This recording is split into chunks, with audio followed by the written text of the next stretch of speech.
Bye Edward Bernays. एक व्यक्ति था, 30 साल तक नौकरी करता रहा।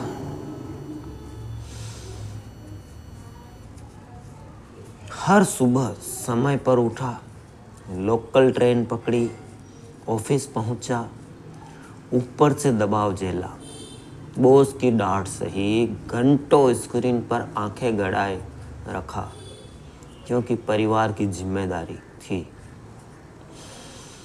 बच्चों की फीस भरनी थी, माँ की दवाइयाँ लेनी थी, बैंक का लोन चुकाना था, छुट्टियाँ भी छोड़ी, अपनी तबीयत भी नज़रअंदाज की। हर महीने तनख्वाह आई, हर महीने कहीं न कहीं चली भी गई और फिर एक दिन रिटायर्ड हो गया। दोस्तों, ये कोई कहानी नहीं बल्कि आपकी असली सोच और असली जीवन पर यह ऑडियो बुक है। ऑडियो बुक थोड़ी लंबी होने वाली है। आप इस वीडियो को शेयर कर दें या लाइक करके रख दें तो आप टुकड़ों में भी इसे देख सकते हैं। दोस्तों, मैं हूं योगी और आप देख रहे हैं ETYT news. Video sponsor Dwarkadhish electric. और एक दिन रिटायर हो गया। उस दिन पहली बार बैठकर शांत हुआ, तभी महसूस किया वह तो जिंदगी अभी बीत गई। क्या वो सच में मेरी ज़िंदगी थी या बस मैं निभाता गया? ऐसा सोचने का कभी मौका ही नहीं मिला। जो निभाने के लिए कहा गया था, असलियत यह है उसने कभी फैसला खुद से लिया ही नहीं था। जो समाज ने ठीक बताया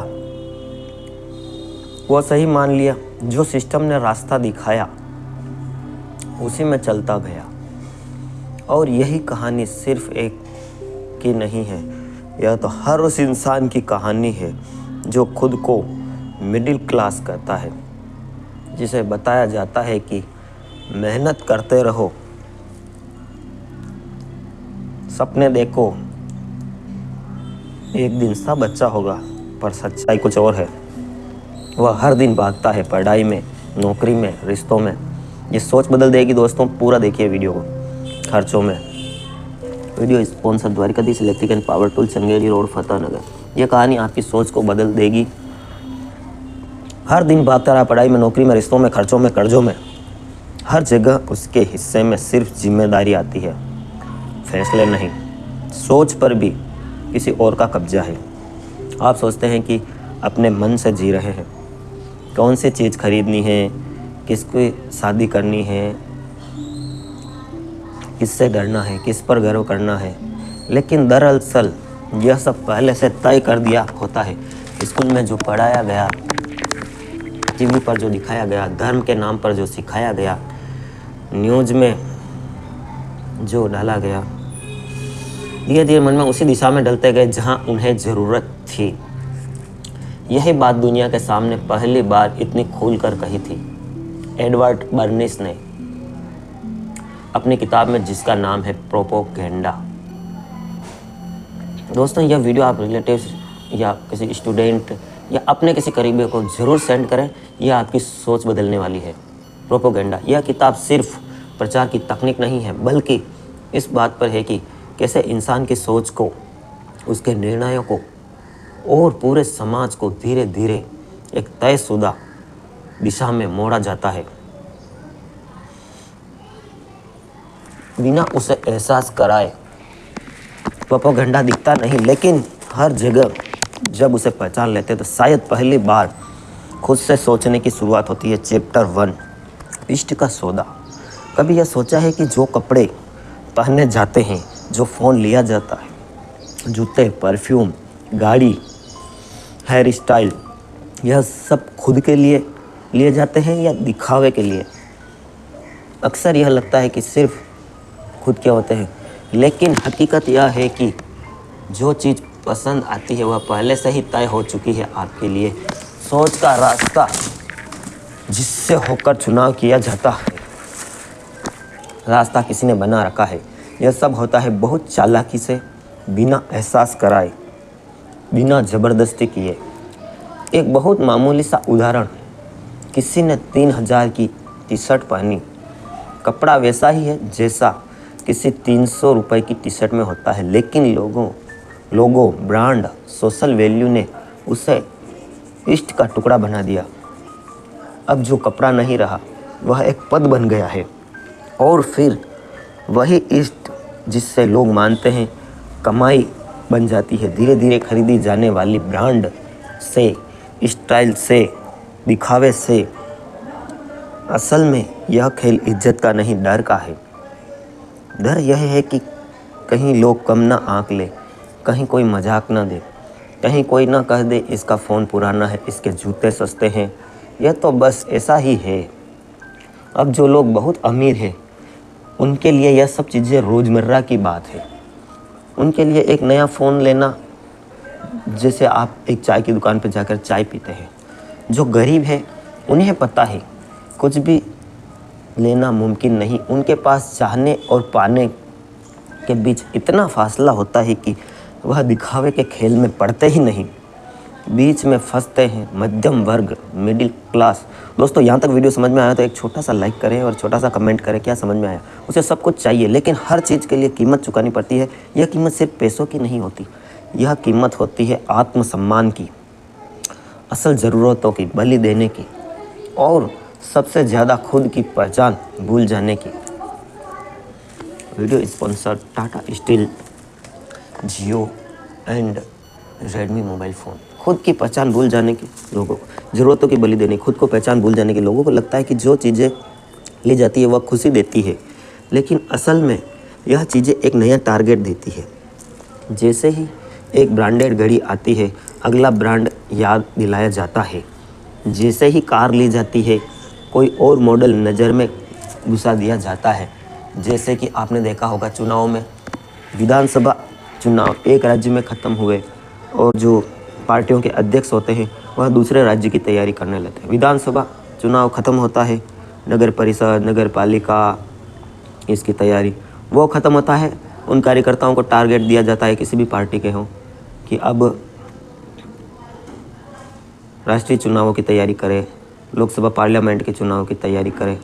आगे से आगे आपको होमवर्क मिलता रहता है और यह कभी ख़त्म नहीं होता, और नए मॉडल में घुसा दिया। चैन की सांस लेने से पहले ही नया सपना आपकी आंखों में डाल दिया जाता है। और फिर यह सब सिर्फ बाहरी चीज़ों तक नहीं रुकता, शरीर, रंग, बोलने का तरीका, चाल ढाल, हर चीज़ में सवाल उठाए जाते हैं, और उन्हें सवालों से बचने के लिए इंसान खुद को ढालने लगता है जैसा वैसा दुनिया चाहती है। अक्सर जिम जाने वाले लोगों से पूछा जाए, सच में फिट रहने के लिए जाते हो या बस दूसरों को दिखाने के लिए? अगर दुनिया देख नहीं होती तो क्या उतनी मेहनत होती? दिक्कत यह है कि आजकल खुद को कुछ करना बचा ही नहीं है, सब कुछ सोशल वैल्यू के लिए किया जा रहा है। और जो लोग यह सब, एक छोटा सा उदाहरण, अभी आप देखते हो कि एक छोटा सा बर्थडे है आपके बच्चे का, उसको इंस्टाग्राम, यूट्यूब और आपके स्टेटस, सारे सोशल मीडिया प्लेटफॉर्म पर इस तरह प्रदर्शित किया जाएगा। आपने एक छोटी सी कार ली, बाइक ली, यहाँ तक कि ब्रेसलेट लिया, आप उसको सोशल मीडिया पर डालेंगे, लोगों को बताएंगे कि हाँ देखिए मेरा स्टेटस, समझिए इस बात को। और जो लोग यह सब जानते हैं, ब्रांड एंड मार्केटिंग। आप कभी कार खरीदने तो गए होंगे शोरूम पे आपके साथ कार की एक बड़ी सी चाबी लाकर आपका फ़ोटो सोशल मीडिया पे कंपनी वाले डालते हैं। ये सब क्या है? जैसे कि क्या आपकी अगर एक छोटी सी शॉप है, आपने मान लो एक पंखा बेचा या कूलर बेचा या कोई इलेक्ट्रिक उपकरण बेचा, क्या आप उसका एक फ़ोटो डालते हो अपने ग्राहक के साथ सोशल मीडिया पर, एक बड़ा सा रिमोट लेकर? समझो, यहाँ तक समझ में आया दोस्तों तो एक छोटा सा कमेंट लिखे और लिखे कि हाँ समझ गया मैं, ये सब क्या गेम है।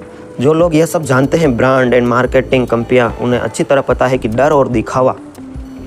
तो आप बताओ, आप जिस साबुन से नहाते हैं वो कौन तय करता है? एक कोई हीरोइन आकर आपको सोशल मीडिया या टीवी न्यूज़ के एडवर्टाइज में आपको बताती है कि मेरे गोरे होने का ये साबुन राज है। समझो इस खेल को अच्छी तरह। पता है डर और दिखावा कितना बड़ा बाजार है। हर इंसान बस यह सोच रहा है कि सामने वाला क्या सोचेगा।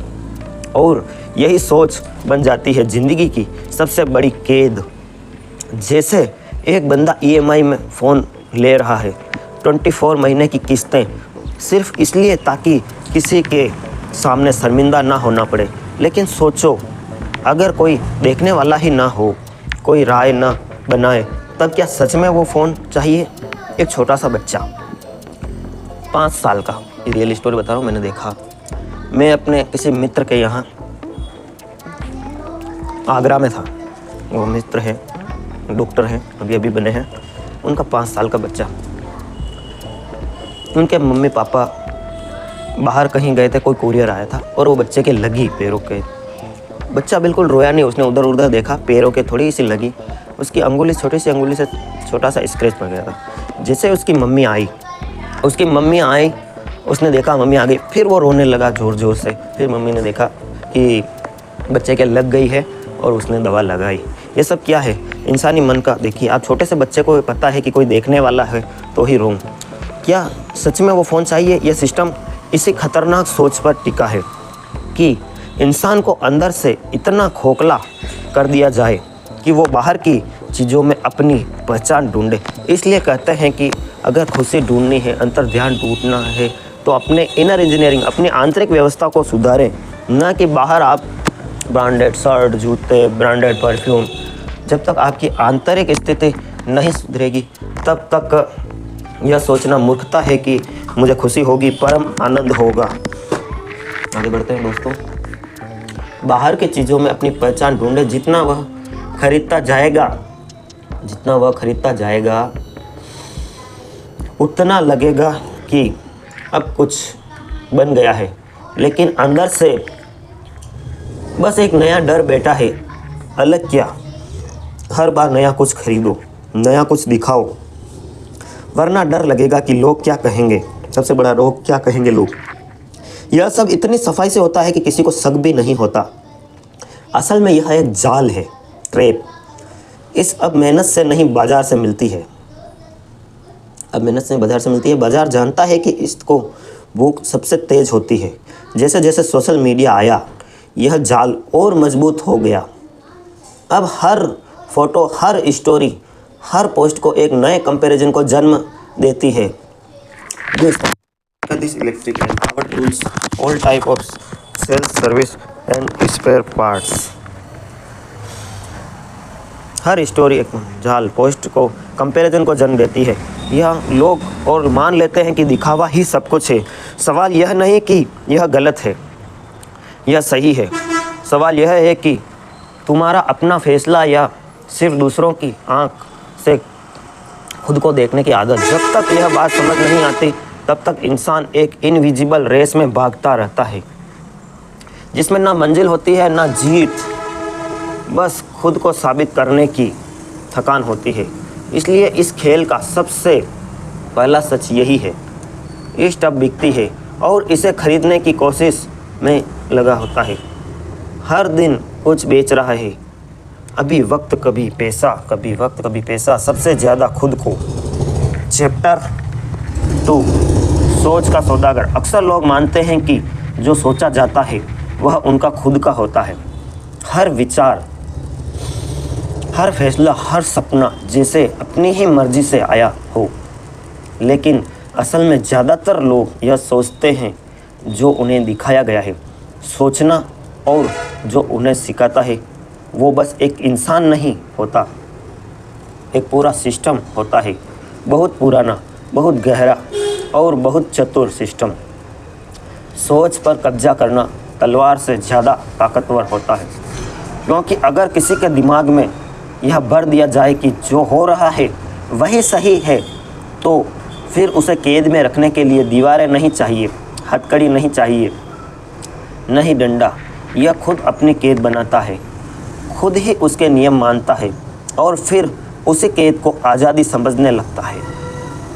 जब बच्चा पैदा होता है तो उसका दिमाग एक खाली पन्ने जैसा होता है और इस पन्ने पर लिखने का काम शुरू हो जाता है। परिवार, स्कूल, टीवी, धर्म, भाषा, देशभक्ति, समाज, पड़ोसी, किताबें, गुरु, इम्तिहान, विज्ञापन सब मिलकर धीरे धीरे उस दिमाग को एक फॉर्मेट में डालते हैं। यह फॉर्मेट होता है जो सिस्टम को सूट करे, जिसमें सवाल ना उठे, बस जवाब दिए जाए, जिसमें बदलाव के नहीं पालन करने की आदत डाली जाए। माना जाता है कि आज़ादी है सोचने की, कहने की, करने की, लेकिन ज़रा सोच कर देखो, क्या यह ट्रैप नहीं लगता आपको? क्या यह एक जाल नहीं है? जा जाता है अक्सर जो पसंद आता है वह किसी एड में पहले ही दिखाया जा चुका होता है। जो सपने देखे जाते हैं वह कहीं ना कहीं पहले से प्लांट किए होते हैं। कैरियर से लेकर शादी तक, धर्म से लेकर देश तक सब राय बन चुकी होती है और ऐसा लगता है जैसे वो राय खुद बनाई हो। यह सोशल मीडिया द्वारा सोच डाली जाती है। सोच की घेराबंदी इतनी चालाकी से होती है कि आदमी खुद आज़ाद समझता है, लेकिन असल में उसकी आज़ादी एक इल्यूजन बन चुकी होती है। जिसे देशभक्ति सिखाई जाती है वो कभी यह नहीं सोचता कि क्या सच में जो सिखाया गया वह सब सही है। जिस धर्म की किताबें रटवाई गई यह नहीं सोचता है जो लिखा है सवालों पर कैसे हो गया, परे कैसे हो गया। इसे कैरियर के नाम पर इंजीनियरिंग, डॉक्टर बनने के लिए कहा जाता है। वो नहीं पूछता क्या यही ज़िंदगी का एकमात्र रास्ता है। असल में सवाल उठाना ही सबसे पहली आज़ादी होती है, लेकिन सिस्टम ने सोच को इस तरह मोड़ा है कि सवाल करने वाला गद्दार समझा जाने लगता है और जो सवाल नहीं करता वही आदर्श नागरिक, सच्चा भक्त, अच्छा बच्चा और सफल इंसान मान लिया जाता है। अब सवाल यह है कि इस सोच पर कब्जा कौन करता है? बहुत आसान है। जो ताकत में होता है, सरकार, मीडिया, कॉरपोरेट, धर्म के सौदागर, सेना, स्कूल, सोशल मीडिया, सबका एक मकसद है सोच को काबू में रखना। सोच को सीधा काबू नहीं किया जाता, उसे डर, शर्म, गिल्ट और कंपैरिजन के जरिए बांधा जाता है। उदाहरण के लिए अगर कोई धर्म से सवाल करे तो उसे पापी, अधर्मी, नास्तिक बोल दिया जाता है। अगर कोई देश की नीतियों पर सवाल करे, चाहे अमेरिका हो, रूस हो, उसे देशद्रोही कह दिया जाता है। अगर कोई शादी, जेंडर, शरीर या जीवन के किसी मूल ढांचों पर बात करे तो उसे भटका हुआ, असभ्य, चरित्रहीन कहा जाता है। जिसने भी समाज को जगाने की कोशिश की, चाहे मैं योगी हूँ, चाहे ओशो हो, चाहे महावीर स्वामी हो, चाहे विवेकानंद हो, उनकी सोच का उस समय बहुत विरोध हुआ। आज चाहे वो मर गए हैं तो उन्हें पूजा जाता है। आज जैसे ओशो थे, जब वो थे तब उनका बहुत विरोध, आज उनको पढ़ाया जाता है। आज उनके लाखों वीडियो लोग देखते हैं। यानी जो भी सोच से बाहर जाएगा उसे समाज काट देगा। यह डर ही सोच को एक दायरे में बांध कर रखता है और सोच के सबसे बड़े सौदागर होते हैं वो लोग जो यह तय करते हैं कि लोग क्या देखें, क्या सुने, क्या पढ़ें और क्या याद रखें। इतिहास की किताबों से लेकर न्यूज़ चैनलों तक, फिल्मों से लेकर सोशल मीडिया तक क्या डाला चाह रहा है आपके दिमाग में। दोस्तों, वीडियो अगर पसंद आ रहे तो एक छोटा सा लाइक, सब्सक्राइब जरूर करें और अगर आप इसका दूसरा भाग भी चाहते हैं तो कम से कम 100 कमेंट करें। हम इसका दूसरा और तीसरा भाग भी बनाएंगे। आप सबके भीतर बैठे परम पिता परमेश्वर को प्रणाम करता हूँ। सब Dwarkadhish electric and power tools, all type of spare, fridge, AC spare, RO spare, electric spare.